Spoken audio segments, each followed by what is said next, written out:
ভর্তার মানবিকতা ও সহযোগিতার টিম। ইনি হচ্ছে রফিক শেখ।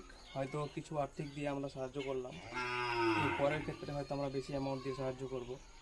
তাই ওনার ছেলের ক্যান্সার হয়েছে, যাতে আপনারা পারবেন হয়তো সাহায্যের হাতটা বাড়িয়ে দেবেন ওনাদেরকে, যাতে ওনার ছেলে সুস্থ হয়ে বাড়ি ফিরে আসে।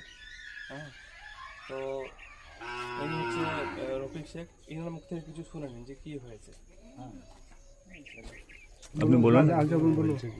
যা যা হয়েছে আপনার ছেলের কি হয়েছে সেটা আমার বলুন। ছেলের ধরেন ক্যান্সার কদিন থেকে? এক বছর থেকে। এক বছর থেকে। ভর্তিতে পারেনি, নানা জায়গায় দেখাইছে। নিয়ে এসে এমআরআই করলে বর্ধমানে, ওখানে হলো ধরতে পারলেন নি। একবার সে ব্যাঙ্গালোরে এমআরআইতে ধরেছে ঠান্ডা থেকে, মানে মাজাই ছিল নিয়ে তোমার 5টা মানুষের সহযোগিতার জন্য একটু বলেন। সবাই যা পারবেন একটু আমার হ্যাঁ 5টা সহযোগিতা ধৈর্য ধরেন, যা পারবেন দেবেন। আর ধোয়ার জন্য একটু বলেন।